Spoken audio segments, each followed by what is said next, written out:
राधे राधे श्री हरिदास।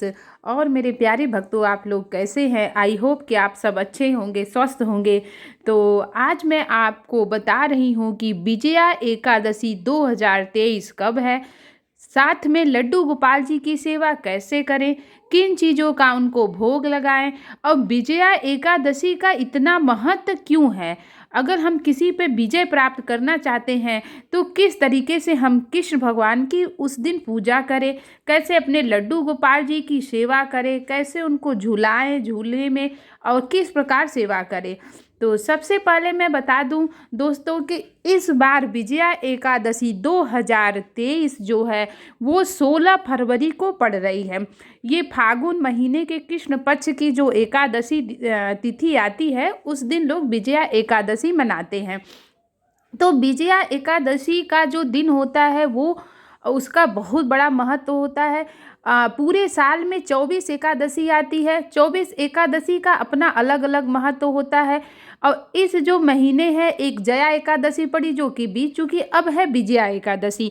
भगवान राम जो हैं, भगवान राम जब रावण ने सीता माता को हर ले गया था, तो भगवान विजय प्राप्त करने के लिए उन्होंने विजया एकादशी का व्रत रखा था, और जिसका कि उन्होंने रावण को मार कर लंका प्राप्त की और विजय प्राप्त की। तो यदि आप भी ज़िंदगी में सफलता चाहते हैं, विजय चाहते हैं कि आपको ज़िंदगी में हमेशा ऊंचाइयों को छुएं, हमेशा आपका नाम रहे, आप जो भी काम करना चाहते हैं वो आप काम कर सकें, तो उसके लिए आपको क्या करना है, आपको विजया एकादशी का व्रत रखना है और भगवान की पूजा करनी है। तो उस दिन क्या करना है, हमें सुबह सुबह ब्रह्म मुहूर्त में उठ जाना है। उठने के बाद नित्य क्रिया करने के बाद हमें अपने लड्डू गोपाल जी को जगाना है, प्यार से पुचकार के राधे राधे श्री हरिदास ऐसा बोल के उनको जगाना है। और उसके बाद उनको स्नान कराना है, उनका भोग लगाना है, अच्छे से उनका उस दिन श्रृंगार करना है, क्योंकि एकादशी का दिन जो होता है ना, वो लड्डू गोपाल को बहुत ही प्रिय है। उस दिन जो भी व्यक्ति एकादशी का व्रत रखता है, व्रत के नियमों का पालन करता है, कृष्ण भगवान को उनकी कृपा प्राप्त होती है। वो कितने भी वाजपेय यज्ञ कर ले, लेकिन उस एक एकादशी के व्रत रहने से उसको फल मिल जाता है। और आपने कितने भी पाप किए हो, यदि आप एकादशी का व्रत रखते हैं तो आपके सारे पाप धुल जाते हैं। तो इस बार 16 फरवरी को एकादशी विजया एकादशी है। विजया एकादशी का भी बहुत बड़ा अपने आप में महत्व है।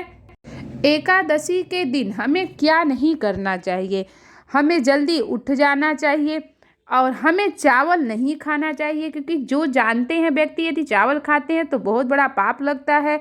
और हमें किसी की बुराई नहीं करना चाहिए, झूठ नहीं बोलना चाहिए, और सुबह से शाम तक हमें सिर्फ अब भगवान का नाम लेना है। भगवान राधे कृष्ण ओम नमो भगवते वासुदेवाय मंत्र का जाप करना है। और जाप करने की जो विधि है, ये नहीं है कि आप बैठ के माला का ही जाप करें, ऐसा ज़रूरी नहीं है। आप कभी भी किसी भी टाइम भगवान का नाम लेने में तो बुराई ही नहीं है। इंसान कहीं भी किसी सिचुएशन में रहे, लेकिन भगवान का नाम, कृष्ण भगवान का नाम, राधे कृष्ण हमेशा वो बोल सकता है। उसके लिए न कोई नियम बना है, न कोई धर्म बना है। भगवान का नाम लेने के लिए कुछ भी नहीं बना है। तो आप जब चाहे राधे कृष्ण भगवान से आप प्रार्थना करें कि हे प्रभु, जिस प्रकार आप हमारे घर में विराजमान हैं, उसी प्रकार आप हमेशा हमारे घर में विराजमान रहिए, और अपनी कृपा दृष्टि और अपनी छाया हमारे घर पर हमेशा बनाए रखें। तो विजया एकादशी का बहुत बड़ा महत्व है। आप लोग भी विजया एकादशी का व्रत जरूर रखें। अगर व्रत आप नहीं कर सकते हैं तो आप ऐसे भी भगवान कृष्ण की पूजा कर सकते हैं, उनकी सेवा कर सकते हैं। जब भी आप लड्डू गोपाल जी को भोग लगाएं तो तुलसी दल जरूर तोड़ें, और तुलसी उनके खाने में, उनके भोग में जरूर होना चाहिए, क्योंकि बिना तुलसी के तो हमारे प्रभु अधूरे हैं। तुलसी जब भी हम समर्पित करते हैं तो भगवान उसी से खुश हो जाते हैं। अगर आपने एक तुलसी का पत्ता ही भगवान को समर्पित कर दिया तो फिर आपको कुछ करने की ज़रूरत ही नहीं है। तो इसी वजह से आप भी अच्छे से एकादशी का व्रत रखें और एकादशी के दिन बहुत नियमों का पालन करें। तो इस बार विजया एकादशी भी बहुत अच्छा शुभ संयोग भी बन रहा है विजया एकादशी पे। और लड्डू गोपाल की भरपूर आप सेवा करिए, अच्छे से उनका श्रृंगार करिए। और हमारा वीडियो आप लोग को अच्छा लगे तो आप हमारे चैनल से जुड़े रहें। राधे राधे, श्री हरिदास।